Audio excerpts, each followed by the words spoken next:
ಎಷ್ಟು ನಾವು ಮೇಲೆ ಬೆಳಿತೀವೋ ಅಷ್ಟು ನಾವು ಕೆಳಗಡೆ ಇರಬೇಕು. ಕರೆಕ್ಟ್. ಎಷ್ಟು ಬೆಳಿತೀವೋ ನಾವು ಬೆಳೆದಿದ್ದೀವಿ ಅನ್ನೋ ಅಹಂಕಾರ ನಮಗೆ ಬರಬಾರ್ದು. ಇಲ್ಲಿರ್ಬೇಕು, ನಾವು ಇಲ್ಲೇ ಇರಬೇಕು, ಭೂಮಿಯಲ್ಲೇ ಇರಬೇಕು.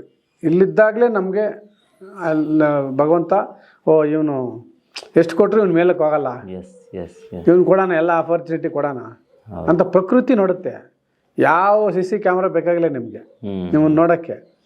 ಈ ಗ್ಲೋಬ್ ಹೆಂಗಿದೆ ಹೇಳಿ, ಈಗ CC ಕ್ಯಾಮ್ರಾ ಹಾಕಿದ್ರೆ ಮನೇಲಿ ಹಿಂಗೆ ರೌಂಡ್ ಇರುತ್ತಲ್ಲ, ನೋಡಿ ಹಂಗೆ ಫುಲ್ ರೌಂಡ್ ಇರುತ್ತಲ್ಲ, ಅದು ಗ್ಲೋಬೇ, ಅದು ಶೇಪು ರೌಂಡ್, ಗ್ಲೋಬೇ ಶೇಪು, ಗ್ಲೋಬೇ CC ಕ್ಯಾಮ್ರಾ.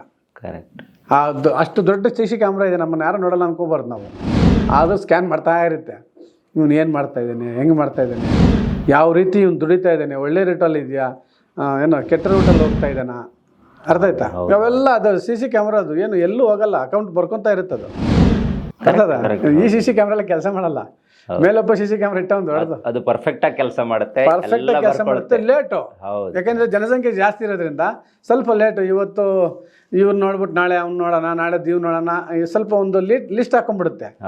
ಈಗ ನಾವು ಹೈವೇಲಿ ಹೋಗ್ತಾ ಇರ್ಬೇಕಾದ್ರೆ ನಮ್ಮದು ಕಾರ್ದು ಮಾರ್ಗ ಇದು ಬರುತ್ತೆ, ಏನೋ ಫಾಸ್ಟ್ ಹೋಗ್ತಾ ಇದ್ರೆ ಬರುತ್ತೆ, ಬಟ್ ನೋಟಿಸ್ ಬರೋಕ್ಕೆ ಒಂದು ತಿಂಗಳು 2 ತಿಂಗಳಾಗುತ್ತೆ. ಕರೆಕ್ಟ್. ಅರ್ಥ ಆಯ್ತಾ? ಹಂಗೆ ಭಗವಂತನಿಗೂ ಒಂದು ಟೈಮ್ ಇರುತ್ತೆ, ಟೈಮ್ ಬಂದಾಗ ಕೊಡ್ತಾನೆ ವಾಪಸ್. ಕರೆಕ್ಟ್. ಭಗವಂತ ಕೊಟ್ಟರು ನಮಗೆ ಹಿಡ್ಕೊಳ್ಳೋ ಕಷ್ಟ, ಅದನ್ನ ತಗೊಂಡ್ರು ಬದುಕೋದು ಕಷ್ಟ. ಸೊ ಇದನ್ನ ಎರಡನ್ನೂ ಕೂಡ ನೀವು ನೋಡಿದ್ದೀರಾ ಎಲ್ಲ. ಈಗ ಏನು ಗೊತ್ತಾ, ವಾಸ್ತು ಅಂದರೆ ನಾನು ನೋಡಿರೋದು, ನಾನು ಕಂಡುಹಿಡಿದಿರೋದು 33% ವಾಸ್ತು, 33% ನಿಮ್ಮ ಎಫರ್ಟು, 33% ನಿಮ್ಮ ಹಣೆ ಬರ. ಸೊ ಹಣೆ ಬರನ ನಾವು ಯಾರನ್ನೂ ತಪ್ಸೋಕ್ಕಾಗಲ್ಲ. ಸೊ ನಾವು 99 ಆಯಿತು, ಇನ್ನು 1% ಒಂದು ದೇವರು, 1% ದೇವ್ರು. ಎಲ್ಲರೂ 100% ದೇವ್ರ ಮೇಲೆ ಹಾಕ್ತಾರೆ. ಓಕೆ. ನೀನು ದುಡಿದೇ ಇದ್ರೆ ದೇವ್ರೇನು ಮಾಡ್ತಾನೆ?